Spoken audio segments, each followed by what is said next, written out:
지각과 소망. 70.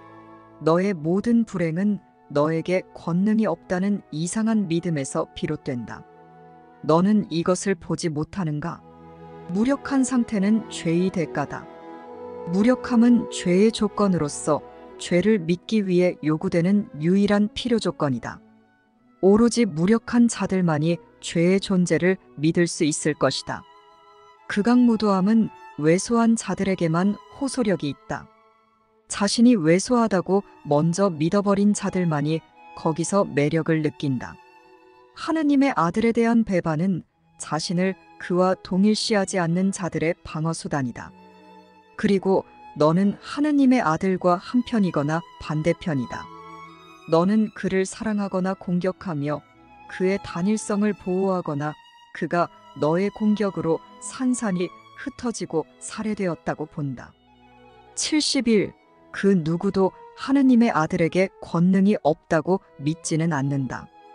그러므로 자신을 무력하다고 보는 자들은 분명 자신이 하느님의 아들이 아니라고 믿는 것이다. 그들이 과연 하느님 아들의 적이 아닌 무엇이 될 수 있겠는가? 그리고 그들이 하느님 아들의 권능을 질투하고 그 질투 때문에 스스로 그 권능을 두려워하도록 만드는 것 말고 무엇을 할 수 있겠는가? 그들은 어둠의 자식들로서 말이 없고 겁에 질려 있으며 혼자 떨어져 있으면서 소통하지 않고 하느님 아들의 권능이 자신을 쳐서 죽일까봐 두려움에 떨면서 그에 맞서 자신의 무력함을 들어올린다. 그들은 무력한 자들의 군대에 들어가서 하느님의 아들을 상대로 복수와 비통함, 원한에 사무친 전쟁을 일으켜서 그를 자신과 똑같게 만들려고 한다. 자신이 정녕 하느님의 아들과 하나임을 모르기에 그들은 자신이 누구를 증오하는지 모른다. 그들은 과연 안쓰러운 군대다. 그들 각자는 공동의 대해 아래 있다고 생각했음을 기억할 수 있지만 그와 마찬가지로 언제든 자신의 형제나 자기 자신을 공격할 수도 있다. 72. 어둠의 자식들은 미쳐 날뛰고 요란스러우며 강해 보인다. 하지만 그들은 자신의 적을 증오한다는 사실 외에는 그 적에 대해 전혀 모른다. 그들은 증오로 모였지만 서로 결합하지는 않았다. 그들이 결합했다면 증오는 불가능했으리라. 무력한 자들의 군대는 힘 앞에서 해체될 수밖에 없다. 강한 자들은 결코 배반하지 않는다. 그들은 권능을 꿈꾸거나 그 꿈을 실행에 옮길 필요가 없기 때문이다. 꿈속에서 군대가 어떻게 행동하겠는가? 제멋대로일 것이다. 그 군대는 아무 것이나 집어들어 대상을 가리지 않고 공격하는 듯이 보일 수 있다. 꿈속에는 이성이 없다. 꽃이 독화살로 바뀌고 아이가 거인이 되며 쥐가 사자처럼 포효한다. 그리고 사랑도 아주 쉽게 증오로 변한다. 이것은 군대가 아니라 정신병원이다. 계획된 공격처럼 보이는 것은 사실 난장판에 불과하다. 73. 무력한 자들의 군대는 정녕 약하다. 그것은 무기도 없고 적도 없다. 물론 그 군대는 세상을 쓰러뜨리고 적을 찾으러 다닐 수 있다. 하지만 존재하지도 않는 것을 찾아낼 수는 없다. 물론 적을 발견했다고 꿈꿀 수는 있다. 그러나 이것은 그 군대가 공격하는 중에도 바뀔 것이다. 따라서 그 군대는 당장 다른 적을 찾으려고 달려야 하며 승리를 거둬 쉴 날은 결코 오지 않는다. 이렇게 달리는 동안 그 군대는 무언가 다른 것으로 변하여 자신의 살인적인 공격을 항상 교묘히 빠져나가는 대단한 적을 얼핏 보았다고 생각하면서 자기 자신을 공격하려고 돌아선다. 너무나 잘도 변해서 알아볼 수조차 없는 이 적이야말로 얼마나 기만적인지. 74. 하지만 증오에는 대상이 있어야 한다. 적이 없다면 죄에 대한 신앙도 있을 수 없다. 죄를 믿고도 감히 자신에게 적이 없다고 믿을 자가 어디 있겠는가? 그가 과연 그 누구도 자신을 무력하게 만들지 않았다고 인정할 수 있겠는가? 이성은 분명 그에게 찾아야 할 것이 없는 것을 더 이상 구하지 말라고 일러줄 것이다. 하지만 그는 먼저 적이 없는 세상을 지각할 용의를 내야 한다. 그가 어떻게 그런 세상을 볼 수 있는지 이해할 필요는 없다. 그리고 그는 이해하려고 해서도 안 된다.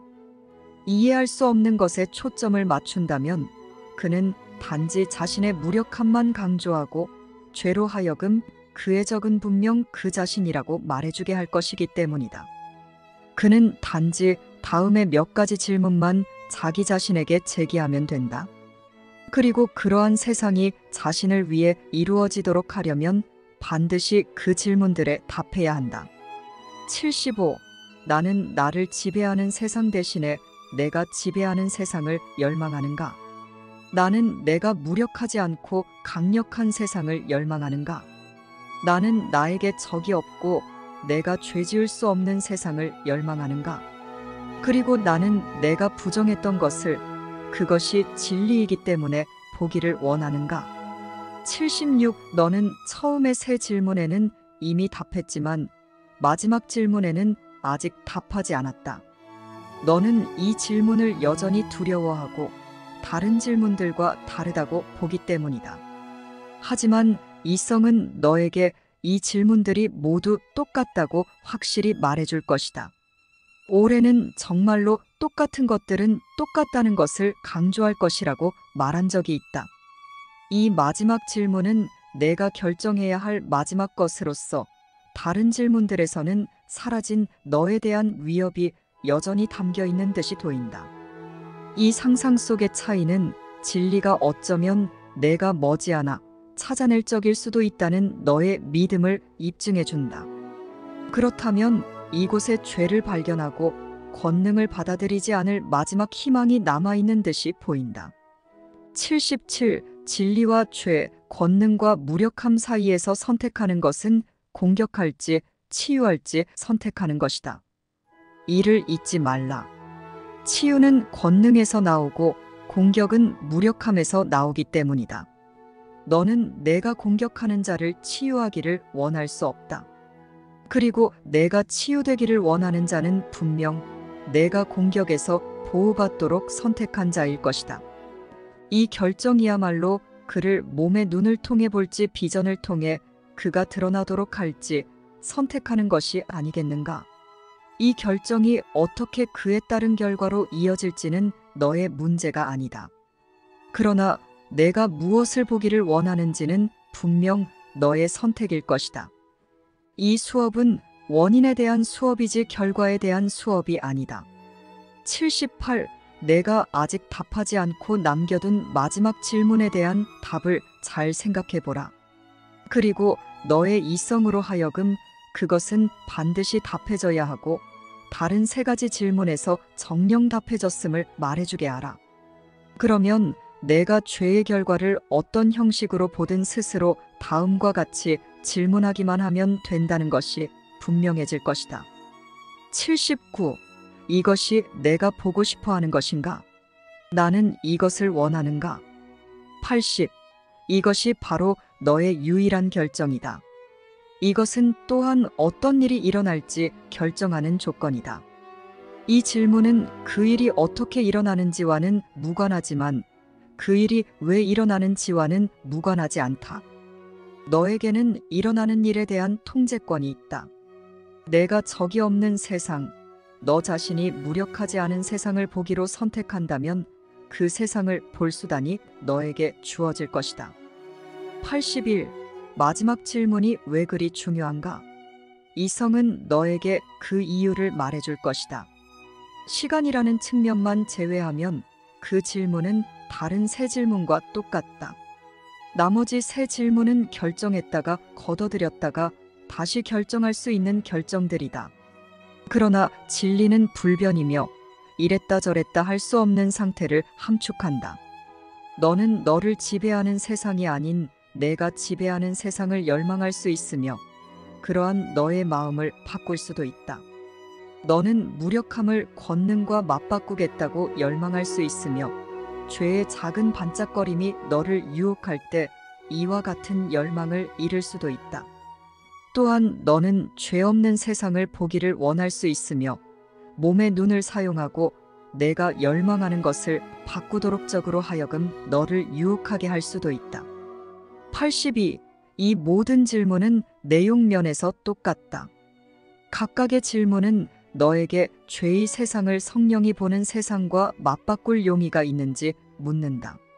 성령이 보는 세상이야말로 죄의 세상이 부정하는 것이기 때문이다.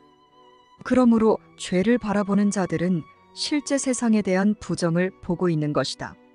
그러나 마지막 질문은 실제 세상을 보겠다는 너의 열망의 불변성에 대한 소망을 덧붙여서 그 열망이 너의 유일한 열망이 되게 한다. 마지막 질문에 예라고 대답함으로써 너는 나머지 모든 질문에 내렸던 결정의 진실성을 더하는 것이다. 그제야 너는 비로소 자신의 마음을 다시 바꿀 수 있는 선택권을 포기한 것이기 때문이다. 내가 이 선택권을 원하지 않을 때 나머지 질문들도 온전히 답해진 것이다. 83.